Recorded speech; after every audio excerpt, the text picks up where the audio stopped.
ज्योतिषशास्त्रानुसार सूर्य प्रत्येक महिन्यात राशी परिवर्तन करत असतो। ज्योतिषशास्त्रात ग्रहांचा राजा मानला जाणारा सूर्य हा आत्मा आणि पित्याचा कारक ग्रह मानला जातो। ज्या व्यक्तीच्या कुंडलीत सूर्य मजबूत असतो त्या व्यक्तीला आयुष्यात भरपूर यश, सुख, समाधान, पदप्रतिष्ठा, मान सन्मान प्राप्त होतो। इतर ग्रहांप्रमाणे सूर्य देखील ठराविक काळानंतर राशी परिवर्तन करतो। सूर्याच्या परिवर्तनामुळे 12 राशींच्या व्यक्तींच्या आयुष्यात विविध बदल आपल्याला पाहायला मिळतात। यावेळी सूर्याचे वृश्चिकेत संक्रमण झाल्यानंतर त्याचा कोणत्या राशीवर काय परिणाम होणार हे आपण जाणून घेऊयात कोल्हापुरातील प्रसिद्ध ज्योतिष आणि वास्तु सल्लागार श्रद्धा राठोड यांच्याकडून। नमस्कार, मी श्रद्धा मधुर राठोड, वास्तु व ज्योतिष अभ्यासक, कोल्हापूरमधून आपले स्वागत करते।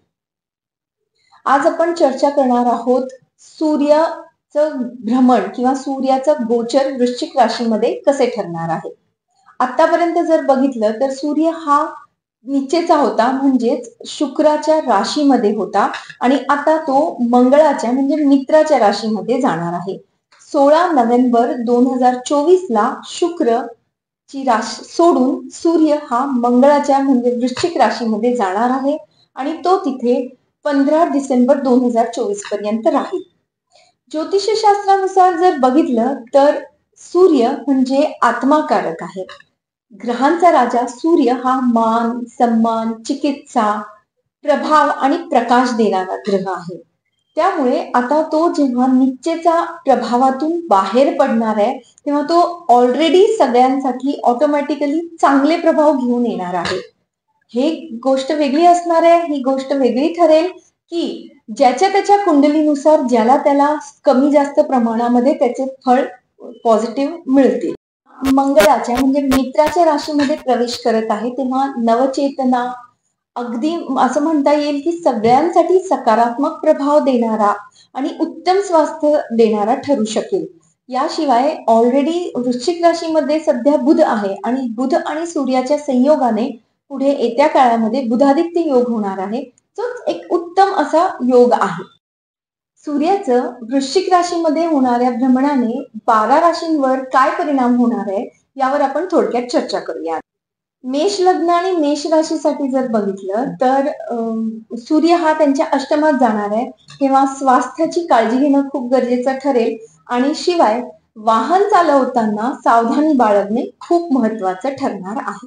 वृषभ राशीसाठी जर बघितलं तर सप्तमात सूर्याचं भ्रमण होणार आहे तेव्हा पार्टनरशिप मध्ये किंवा पार्टनरशिप ही बिझनेसची पण असू शकते किंवा जीवनसाथी सोबतचे पण रिलेशनशिप मध्ये देखील तिथे इगो कोणतं येणार नाही याची काळजी घ्यायला हवी आणि प्रेमाने गोष्टी सांभाळून घेणं महत्वाचं ठरणार आहे।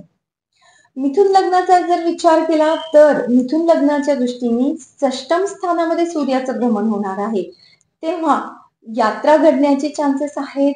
शिवाय अभ्यासामध्ये आतापर्यंत जे मन लागत नव्हतं ते लागेल, तर व्यवसाय किंवा जॉबच्या तिथे तुम्हाला चांगल्या अपॉर्च्युनिटी मिळण्याचे चान्सेस आहेत। कर्क राशीबद्दल जर विचार केला तर पंचम स्थानामध्ये सूर्याचं गोचर होणार आहे तेव्हा शेअर मार्केटमध्ये विचारपूर्वक गुंतवणूक करणं योग्य ठरेल। सिंह राशीचा जर विचार केला तर चतुर्थामध्ये सूर्याचं भ्रमण होणार आहे तेव्हा पारिवारिक वातावरण कसं चांगलं राहील, कूल कसं ठेवता येईल यावर भर देणं महत्वाचं ठरेल। कन्या राशीसाठी जर बघितलं तर तृतीय स्थानामध्ये सूर्याचं गोचर होणार आहे तेव्हा छोट्या मोठ्या अशा यात्रा घडणार आहेत ज्या खर्चिक तर ठरतील परंतु लाभदायी ठरतील। तुला राशीचा जर विचार केला तर द्वितीय स्थानामध्ये सूर्याचं भ्रमण होणार आहे तेव्हा बोलताना किंवा वाणीवर नियंत्रण ठेवणे खूप महत्वाचं ठरेल। वृश्चिक राशीचा जर विचार केला तर सूर्य हा वृश्चिक राशीमध्येच येणार आहे तेव्हा तुमचा आत्मविश्वास वाढणार आहे, थोडासा बोलण्यामध्ये प्रभाव वाढणार आहे। जे काही तुम्ही बोलणार आहात त्यामध्ये किंवा असं म्हणता येईल की कार्यस्थळी तुमचा प्रभाव जो असेल, तुमच्या शब्दाला मान मिळणार आहे तेव्हा आपली जे काही अडलेली कामं आहेत ती मार्गी लागणार आहेत, त्या दृष्टिकोनातून वाटचाल करायला हरकत नाही। धनु राशीसाठी हा व्ययात जाणारा सूर्य थोडासा तुम्हाला विचार करायला लावणार आहे, तो म्हणजे खर्चावर नियंत्रण ठेवणं आवश्यक ठरेल आणि शिवाय परदेश भ्रमण होण्याचे चान्सेस आहेत तेव्हा तिथे पण सावधानता बाळगणं गरजेचं ठरेल। मकर राशीचा जर विचार केला तर मकर राशीमध्ये हा लाभस्थानी सूर्य जाणार आहे तो त्यांच्यासाठी लाभदायी ठरण्याचे चान्सेस वाढत आहेत. अनएक्सपेक्टेड अशा गोष्टी ज्या अचानक तुमच्या लाईफमध्ये येतील तेव्हा स्वतःला स्टेबल ठेवत त्या गोष्टींकडे बघणं आवश्यक ठरेल.